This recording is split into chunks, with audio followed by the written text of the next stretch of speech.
Welcome, Avtar Dhillon. I hope you're well. I am indeed, thank you. I've been very excited about this fireside chat interview, mainly because you're one of the people that keeps coming up in conversations with other value managers, value engineers, value sellers about some of the best in the business.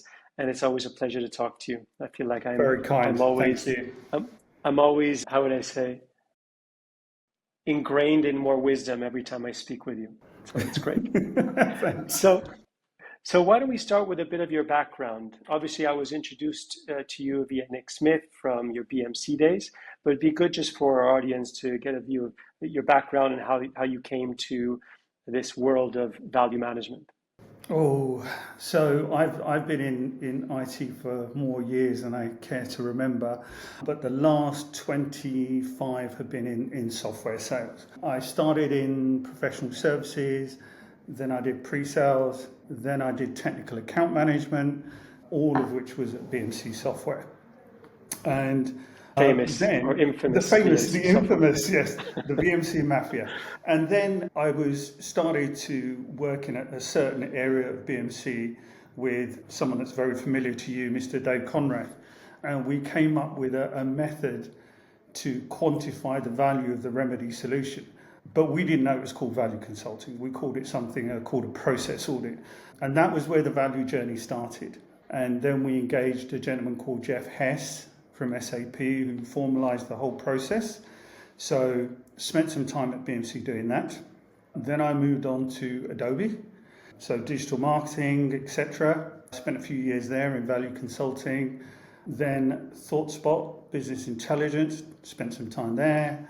Data Robot, and then I did some consulting for a year. And I'm now currently at this lovely little company called Kabula. Amazing. So about 10 years.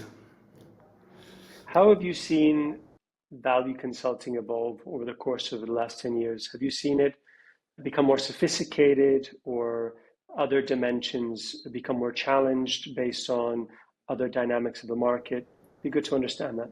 Yeah, it has changed. I mean, the change in technology to help aid business case creation and so on has come a long way in that time. And that's been an interesting seeing the variance of the different approaches and also how well they align to certain technologies. That's been quite an interesting space to look at. Techniques are always changing and growing. And it's fascinating to me the difference in approach when you move from certain types of organizations to others. And the biggest challenge has sort of been the level of maturity and structure within an organization where they want to do value, but they're not really ready for value. So you have to almost take the step back, educate everybody, take them on the journey before you get to actual value. And what would constitute value readiness? How would you know coming into an organization, this company is ready for value? So we've sort of created like a value maturity analysis, which we can run with I'd love to see organizations. that. I will happily share it. It's really about the foundation of the deal qualification, your discovery techniques. You know, do you have a database of metrics, for example? Do you understand how those metrics quantify value? But in particular in startup organizations, what we tend to see is there's a lot more of that value framework structure that needs to be done because the journey from product go-to-market to sales go-to-market is really not value focused. It's very feature function focused. And I think the person that puts that really well is Doug May. And he has this thing where he says, the vendor's perception of value is completely different to the customer's perception of value. So we are here as value consultants to make sure that that transition and translation of value is done in the right way. Do you have a measurement for, I would assume the idea is to get that as close to alignment as possible, right? Their perception of value versus the vendor's perception of value. Yeah, because value in essence is it's a customer word. It's not really a vendor word. And so we have to then try and determine what we can do to help a customer deliver the outcomes they need, but most importantly, how are they going to measure that value? Because their definition of value could be very, very different.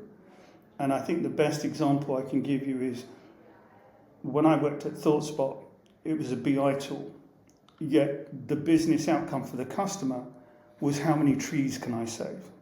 So you can imagine the difference in the perception and the quantification of value.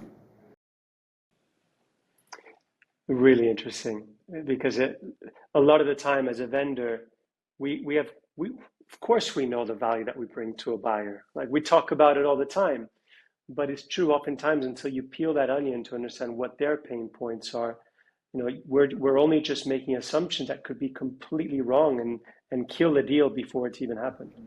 Yeah, absolutely. I mean, the more stakeholders you meet, the better you understand the different interpretations of value from different parts of the business. And I remember about a month ago, you and I sat down and talked a little bit about the value pyramid.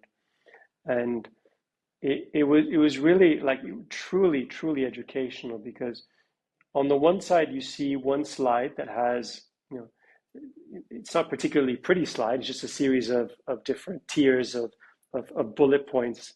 But you talked me through the whole strategy of developing that, which was really the important part of what a value pyramid is. And I think for the benefit of hopefully many of the people listening to this, from the man himself, would love to hear your view on what is a value pyramid and how is it most effectively developed to enable and empower the value selling in a successful way. It's really about starting your engagement on the right foot. You cannot simply go into a call and ask a bunch of questions. You haven't earned the right to do that.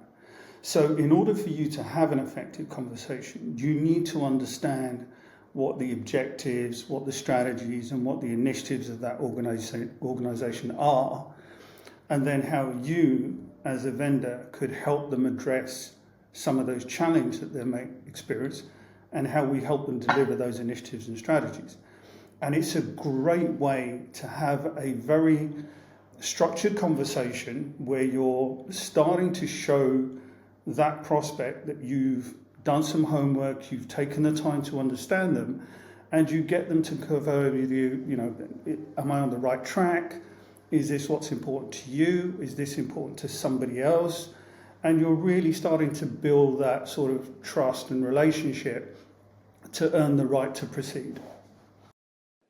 And I love that concept of, there's a section within the value pyramid that talks to the challenges, the business challenges, and how important it is to, I wouldn't say reverse engineer, but really to make sure that those challenges are very strongly aligned with the solution or the value that you can bring that company. And the better that alignment, clearly the better position you're going to be in driving a compelling reason to buy.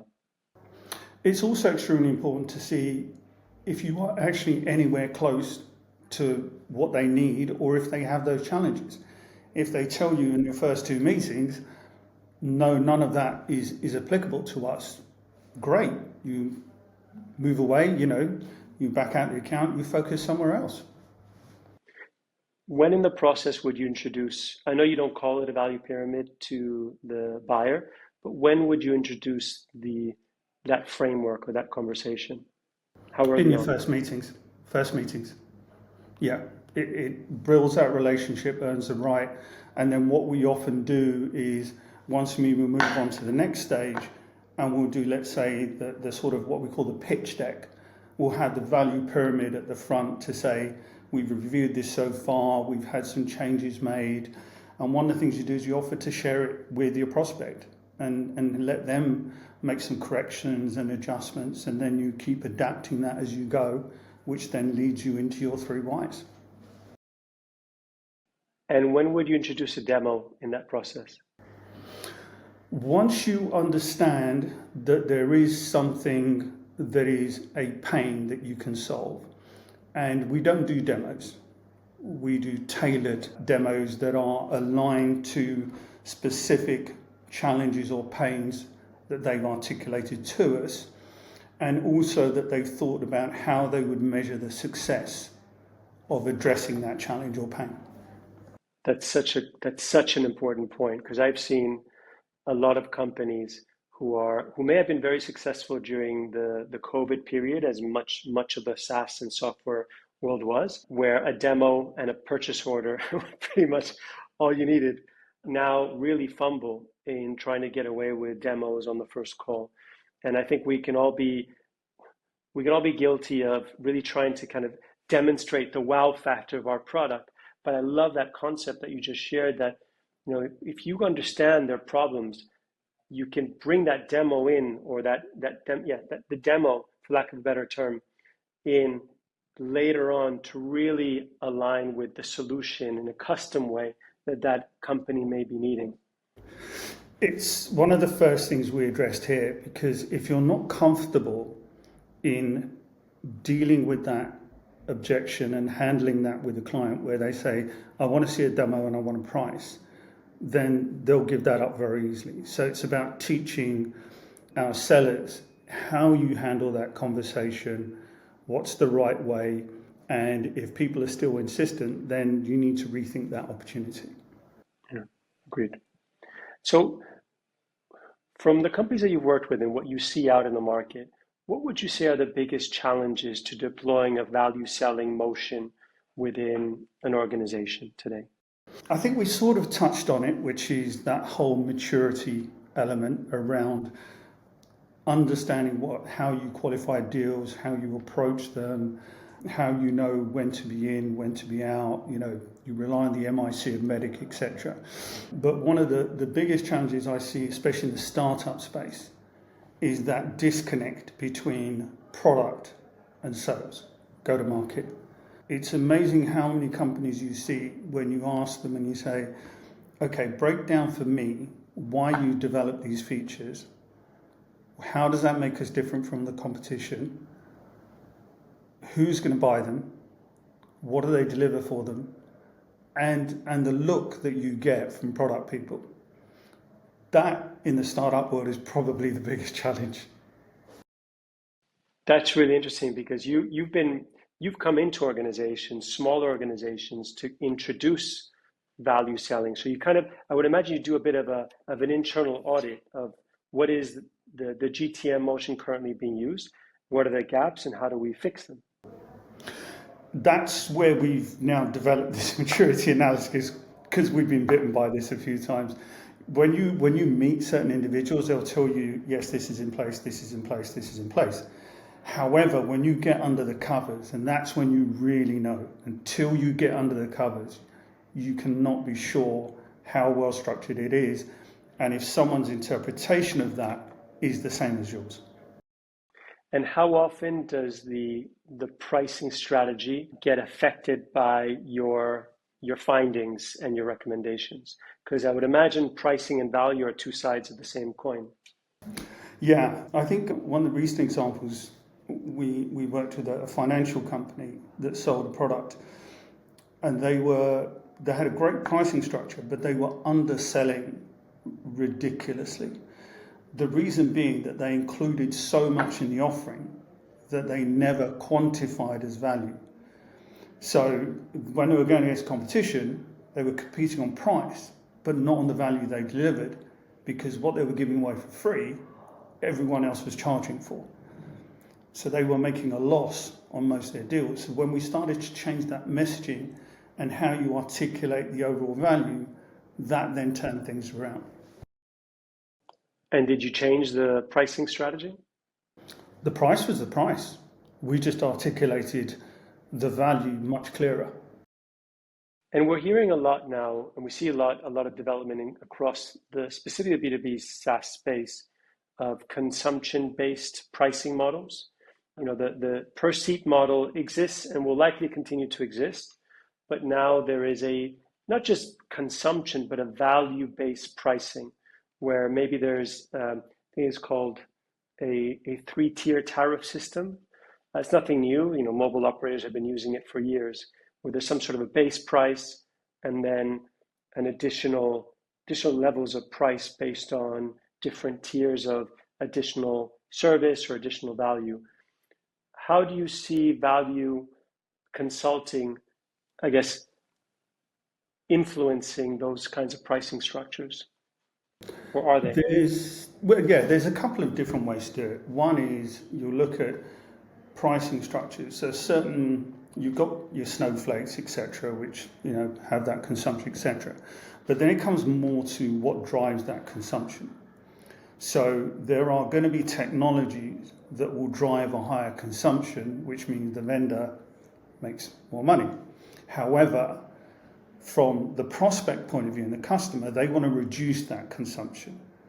So it depends on whose behalf you're working.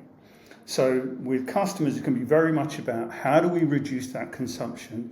How do we find a solution that's going to optimize this? Let's say, process more rows for a flat fee, whereas this solution charges me for every row that I do and it's 10 times more expensive. So there's two sides to it. There's a consumption element and then there's what drives the consumption. And what we're seeing in the data platform space is that whole, we want to reduce our consumption cost. So what do you have that is more performance efficient? Got it. So it's moving from consumption now to performance. I guess impact is effectively what people are looking to pay for. At the end of the day, if you're going to make enough of a return, you'll pay for the high consumption. But that's the trick, is quantifying that return. And turning directions a little bit here, one of the things that we're finding a lot in also in this space is the fact that a lot of deals aren't being lost to competitors. They're just being lost to indecision.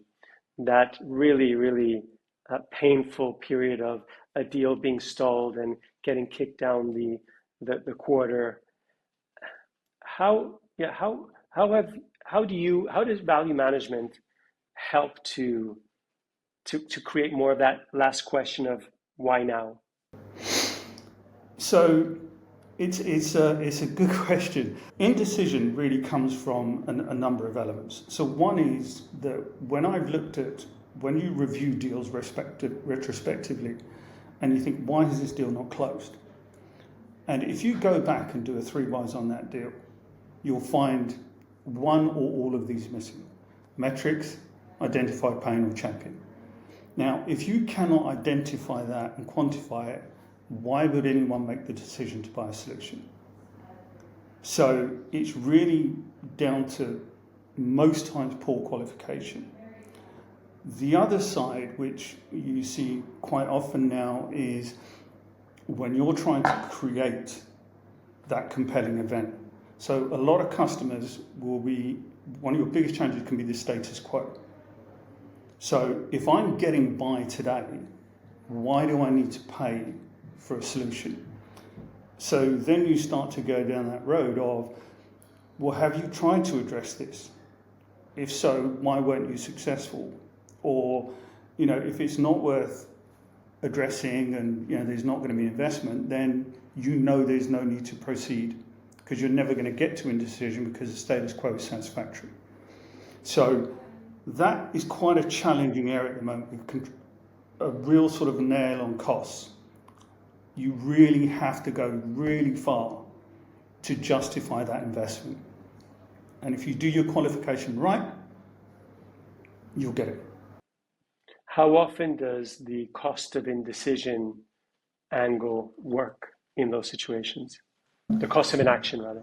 Yeah, so it depends on who you get to. If you get to the right stakeholders, and this is normally the business, then that cost of indecision is well quantified. So if you can do it in terms of, we will lose a revenue of X, or we will lose our time to market against the competition by X weeks, or we will sign up less customers and reduce our lifetime value per customer. When you get those kind of elements, it's a pretty straightforward decision. When you're basing it just on technical benefits, then it becomes quite difficult. So it's that difference between what's a nice to have and what's an essential to have. And when you get the essential, you've got your compelling event. Absolutely. And then we're also hearing a lot now of the for all the obvious macroeconomic reasons that the need to demonstrate impact once you've sold a deal is more important than ever. That concept of value realization. There's a lot of tooling out there that's focused on pre-sales and getting that deal over the line, and it feels like everybody can take a deep sigh of release when the contract's signed and kind of let it ride. But it's not so easy anymore, right? Like, in how is value consulting evolving to also cater for the the retention side of the equation, which is where profitability of a deal really comes in terms of demonstrating impact and helping the team to make sure that customer renews or grows. So this is an extremely important area, because when you look at a lot of startups and small organizations, more and more people will do 12-month deals because they want flexibility, they don't want to be tied in for multi-year. If you're dealing with an enterprise, that's very different. And this is where business case technology is very useful, because you have a documented structure that you can hand over to customer success. The problem sort of becomes customer success are normally there to manage the relationship, they're there to deal with issues that the client might encounter. They're not really the people that do the in-depth ongoing analysis of how the value has been realized and to who. So companies that invest in that element of dedicated value realization really see the benefit of that. Most organizations do not. So it can be a very hit and miss. And also, when you're doing it over a short period of 12 months, you've got to look at the implementation time, then when they get up and running, when are they going to see the benefit? So everything becomes much more contracted. It feels like such a no-brainer, but it's extraordinary how few companies actually have implemented that kind of a model. Yeah. Why do you think that is? I think a lot of companies now have been looking at sort of more a technical account manager role than a customer success role, because it is more in depth and it does do a lot more interaction and hands-on with the client. And it's a road that Kabula have gone down, where the focus is on technical account managers as opposed to customer success. That delivers more value articulation. Yeah, for sure. Okay, another direction here I'd love to ask you. Like I said before, you come with a lot of great compliments from all the people that have worked with you. What is it that makes what is your secret sauce? What is it that makes your approach special and unique? That's an interesting question. I think my approach and my technique is based a lot on what I've learned from the people that I've worked with over the years, and taking those little nuggets and leveraging them and applying them. And I think it's just made me a more rounded BVC. So I think that's what I like, because I like to do not just the elements of building business cases. It's all about the enablement, the one-to-one discovery sessions, the just going across the entire process. And that I think I enjoy as a wider piece, rather than just doing the calculations. You're way too humble, way too modest.